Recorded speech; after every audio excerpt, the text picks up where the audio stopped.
Hello friends, today we will discuss about a very common problem which is called tinnitus. Tinnitus is an abnormal sound which is felt by a person but it actually doesn't exist. Different people may report different type of sounds. It may be a continuous beep like sound like ting, or it may be a crackling type of sound or like wires sparking. It may be crickets in the night, or some people may report a clicking type of tinnitus like, and some people may even report a pulsatile type of tinnitus which is like a heartbeat which is synchronous with the heartbeat. So different people can have different type of tinnitus. Now what are the causes of tinnitus? The most common cause of tinnitus is age related. The age related tinnitus usually starts about 50 to 55 years of age, and this topic we will discuss in today's session in detail. The second cause is noise induced. Excessive noise exposure can also cause tinnitus, either one of the two ways. Either it is a sudden loud noise of a single exposure, or a persistent exposure to loud noise, like working out in gym with loud music on. Then otosclerosis, it is a type of disease in which the stapes footplate it gets fixed with the cochlea. It causes conductive hearing loss and tinnitus. Then wax in the ear, then perforation in the eardrum. These things can be easily treated. Then eustachian tube dysfunction. It means tinnitus due to cough, cold, air travel and pressure changes. This easily get resolved with medication. Myoclonus tinnitus and pulsatile tinnitus, these two entities we will discuss in detail in the next session. Now what should you expect when you go to your doctor with the problem of tinnitus? Your doctor will do certain tests. First of all, he will see your ear from inside with the help of an endoscope or an otoscope. We want to see whether there is any wax in the ear or what is the status of the eardrum. If that is normal, then we usually get two tests, audiometry tests, pure tone audiometry and impedance. These two tests, they help us in number of conditions like eustachian tube dysfunction, otosclerosis and any middle ear pathologies. If needed, we may also sometimes get a contrast enhanced MRI of the brain in certain conditions, like if there is an associated imbalance or vertigo problem also, if the age is very young, if there is tinnitus is only on one side. So we don't always get MRI, but sometimes MRI is also needed. Fourth thing which we can do is we sometimes get blood investigations, especially to rule out something called an autoimmune inner ear disease. So autoimmune diseases are those in which our body starts making antibodies against our own cells, and that may affect the ear also. That is another cause of tinnitus. Next comes the most important part of this session, which is the treatment of tinnitus. So normally it is said that tinnitus has no cure and nothing can be done about this. But actually there are 6 things which we can do in patients of tinnitus. The first and foremost is counseling. Once we have ruled out with appropriate tests that there is no concerning disease like tumor, then we reassure the patient. We tell the patient that do not worry. First of all, this problem happens usually normally in old age also. Do not focus on this problem. The more you will focus, the more it will affect you. That this problem is not life threatening. We try to counsel them that do not fight with this disease. Do not think that when this will get over, then only you will become normal. You are already normal. Adjust with it and try to ignore it as far as possible.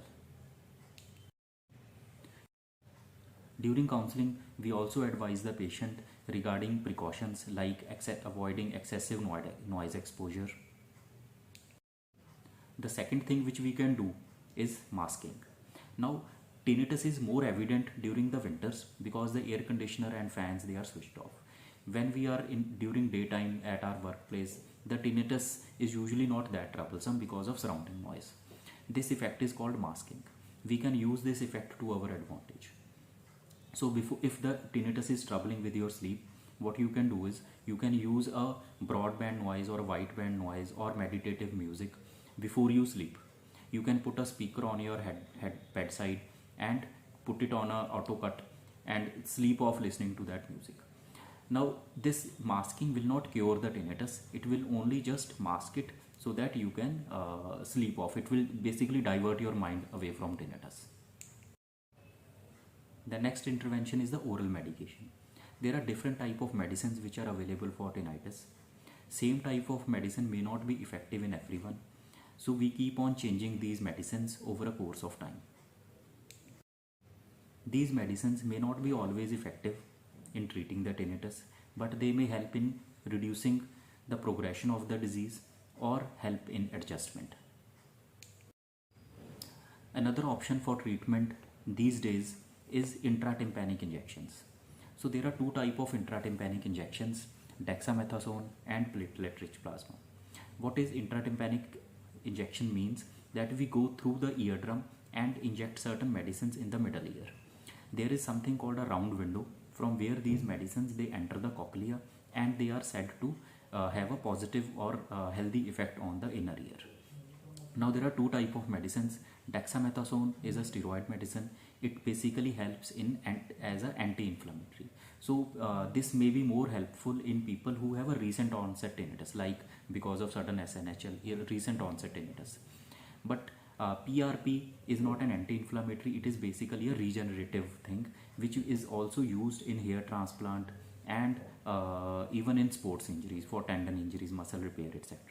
So that is basically a regenerative effect on the inner ear cells. The intratympanic injections are also not 100% effective since they are easy to administer, so that is an option which is available to us. The fifth option in tinnitus treatment is tinnitus retraining therapy. So during tinnitus retraining therapy, what we do is we first find out what is the frequency and amplitude of the tinnitus which a person is experiencing. That is something we call tinnitus matching. After matching the tinnitus, we give the same sound which a person is hearing from outside, either with certain machines, or there are Android and App Store applications which are also available these days. So that sound is to be heard for a certain, like half an hour in the morning, half an hour in the evening. Since it is a therapy, it takes a long time. So for many months it has to be continued. It is based on the principle of neuromodulation. The research indicates that it can even cure tinnitus. But this is also a newer therapy, so we as clinicians, we are still evaluating this therapy on and advising to our patients. The sixth option we have for treatment of tinnitus are the hearing aids. We usually advise hearing aids to those people who have hearing loss plus tinnitus, like in old people. Some hearing aids, they have an inbuilt mechanism for masking as well as tinnitus retraining therapy. So this is a good option in certain class of people.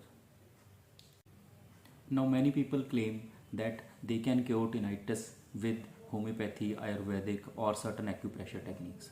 To our knowledge, these things don't work at all. Thank you friends. I hope this video was useful. I hope that there are better treatments for tinnitus in the future. But what we have shared with you today, it is the current medical practice, which are practical things that we do in our patients. Thank you.